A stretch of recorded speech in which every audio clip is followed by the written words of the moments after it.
Dari mulai 2 hari ke belakang sampai sekarang, mata masyarakat Indonesia masih tertuju ke Kartanegara, ke rumah Pak Prabowo Subianto.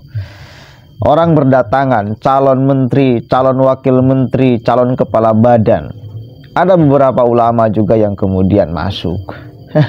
Si Repli Ngadrun nih, kok bisa-bisanya dia mengundang Felixio untuk bertanya?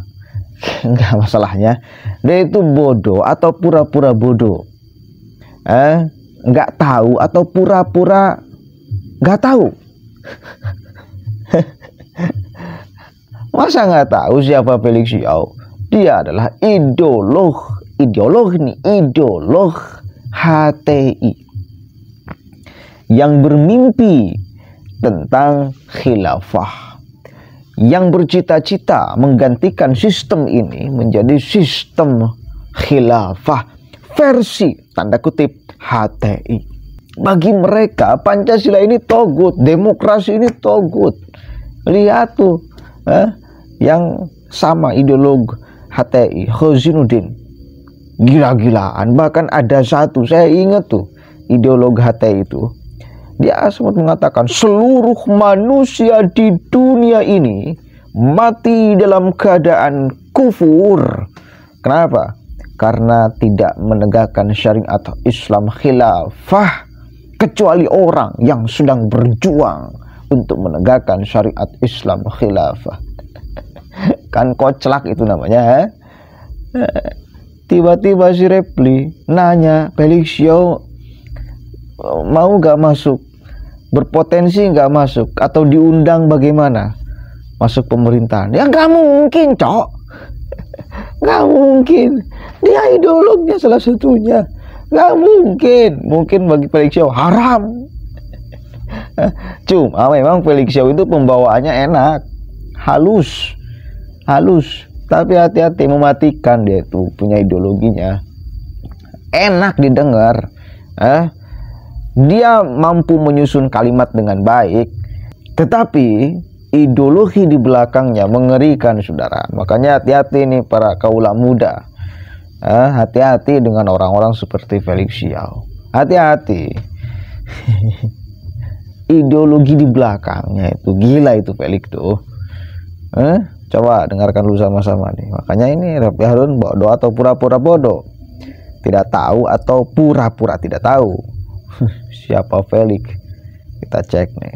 Saya mengatakan misalnya dalam satu kesempatan mengatakan haram hukumnya kita mengendorse itu. Ya. Mengakui pemimpin yang memperoleh kekuasaan dengan cara curang. Saya di challenge. Ada nggak yang salah dengan pernyataan saya itu? Dari sudut pandang agama. Dari sudut pandang saya yang sifatnya vertikal. Kan saya bilang keyakinan saya. Saya tidak lagi bicara konsep hukum tata negara. Saya bicara tentang keyakinan. Konsep vertikal. Kalau gitu kita coba untuk exercise ya. Namanya ini exercise pemikiran. Menurut agama Islam, kalau pernikahannya nggak sah, itu anaknya nggak sah. Artinya walinya ini akan kehilangan hak untuk menjadi wali. Bagi anaknya, orang tuanya akan kehilangan hak untuk menjadi wali bagi anaknya karena aktivitas yang nggak sah. Makanya di dalam ibadah, di dalam Islam tuh ada yang namanya batil. Tapi bayinya nggak berdosa kira-kira. Bayinya nggak berdosa, betul. Nah artinya ada yang namanya batil di dalam agama Islam. Ibadah ketika syarat-syaratnya tidak terpenuhi, maka kemudian menjadi batil. Menjadi tidak sah. Jadi tidak sah ini kan menjadi tergantung dengan syarat-syaratnya. Nah tadi sebenarnya dalam hukum tata negara kita nggak tahu, tapi dalam keyakinan kalau andai kan ini diperoleh melalui cara yang kemudian curang atau cara yang kemudian tidak seharusnya, maka wajar-wajar aja saya pikir ketika orang berkeyakinan seperti itu. Nah kecuali kalau memang menurut orang yang lain, bagi saya tidak, bagi saya sah. Kenapa? Karena tidak ada memerlukan requirement itu misalnya. Apapun yang terjadi itu kalau saya tuh lebih berpikir gini, Prof. Kalau kita punya rumah kebakaran, maka kalau saya lebih memilih untuk tidak memperhatikan penyebab kebakarannya. Tapi secara manajemen resiko saya akan tanya, what's left? Apa yang tersisa?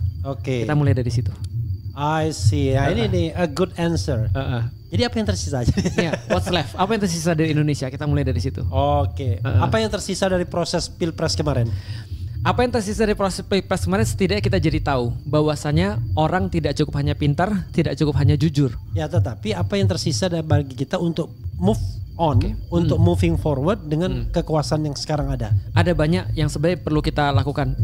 Kalau saya selalu bilang sama orang-orang begini, saya tidak pernah berharap pada satu proses yang ujung-ujungnya kita sudah ketahui seperti apa. Ya. Bagi saya yang tertinggal adalah umat ini. Umat ini masih bisa diperbaiki dan akan selalu bisa diperbaiki. Maka bukannya kita fokus ke selalu umat. Ada konsep Islam mengkaitkan antara umaro dan ulama, ustadz, ulama dan kemudian society kan. Betul. Selalu relate itu kan, sangat relate sekali. Cuman kita tahu, tapi masa ini dipotong ininya. Nah, cuman kita tahu dalam sepanjang hampir seluruh kisah Nabi itu adalah nabi-nabi ketika mereka berjuang, mereka melawannya umaro. Hanya ada nabi yang nggak lawan umaro, siapa misalnya Nabi Daud dan Nabi Sulaiman, karena mereka umaronya. Ya, atau Nabi Nuh. Atau Nabi Nuh. Iya. Nabi Nuh lawan status quo. Iya. Nabi Musa lawan status quo. Nabi Muhammad lawan status quo. Iya. Artinya kenapa? Balik lagi, karena yang paling mudah untuk korup adalah orang yang punya kekuasaan. Okay. Maka wajar ketika orang punya kekuasaan dan dia tidak punya kebenaran, dia menjadi korup. Nah, karena itulah kalau saya secara pribadi, bukan kita tidak memperhatikan penguasa, tapi penguasa sudah melakukan tugasnya mereka. Dan kalau mereka sudah memilih narasinya seperti ini, maka yang bisa kita sadarkan adalah umat. Kita boleh nggak sih pergi ke istana? Kalau bagian saya, kalau saya meyakini tidak. Oke. Tidak. Artinya kalau diundang ke istana, enggak. Ustaz pasti akan tolak. Tolak. Apalagi jabatannya. Apalagi. Kenapa? Karena tugas kita adalah menyampaikan sesuatu yang benar. Yang terjadi harusnya adalah penguasa yang datang ke ulama. Karena kalau ulama yang datang ke penguasa, orang pasti zone. Ulama itu yang didatengin. Ngomong-ngomong, emang saya ulama? Enggak juga sih. Ulama itu didatengin gitu kan ya.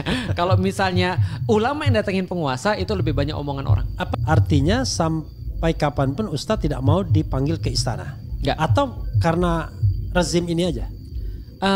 Sampai kapanpun tidak boleh harusnya. Oh, oke. Itu biar objektif ya. Harusnya tidak boleh. Kalau misalnya didatangi?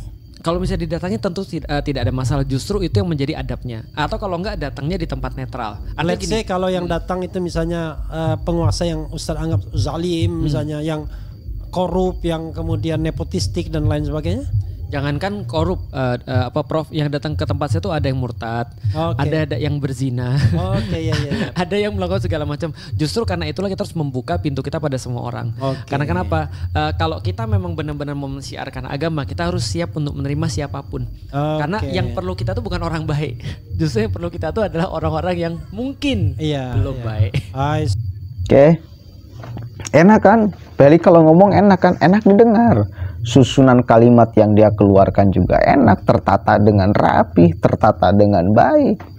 Sehingga untuk orang awam itu cukuplah untuk bisa menarik. Benar gak? Iya. Tapi untuk kita yang paham apa maksud dan tujuan si Pelik, itu mestinya mewaspadakan kepada masyarakat, saudara. Harus mewaspadakan kepada masyarakat.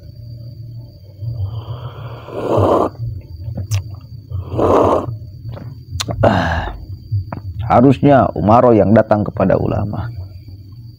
Emang ente ulama lik.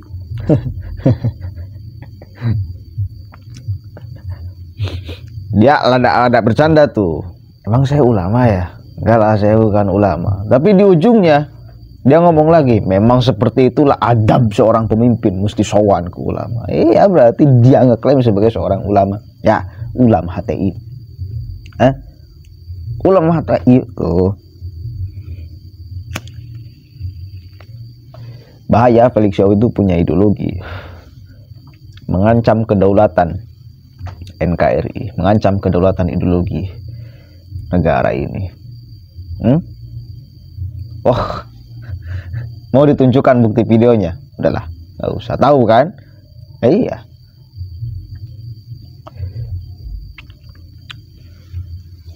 Rata-rata orang yang terbius oleh ucapan Felix Xiao itu orang-orang awam di dalam beragama. Refli Harun itu bagian daripada orang awam dalam beragama.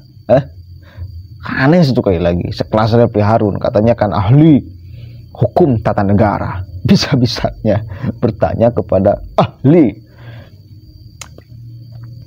ideolog HTI. Pertanyaannya, masuk pemerintahan apa tidak? Kalau Pak Pelik, Ya jelas nggak bakalan, Cok. Ideologi HTI gimana sih? Haram bagi mereka sistem ini. Orang yang mungkin berada di dalam sistem ini yang tidak memperjuangkan khilafah juga mati dalam keadaan kufur. Ada tuh ideologi HTI yang ngomong begituan. Atau tuh Syekh Kiai Hasyim Asy'ari termasuk. Kiai Ahmad Dahlan termasuk. Kan koplok itu namanya.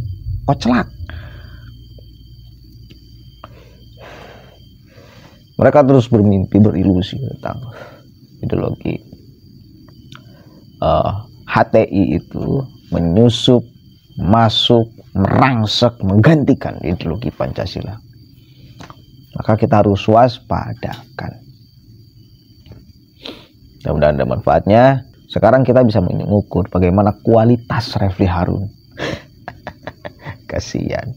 Assalamualaikum warahmatullahi wabarakatuh.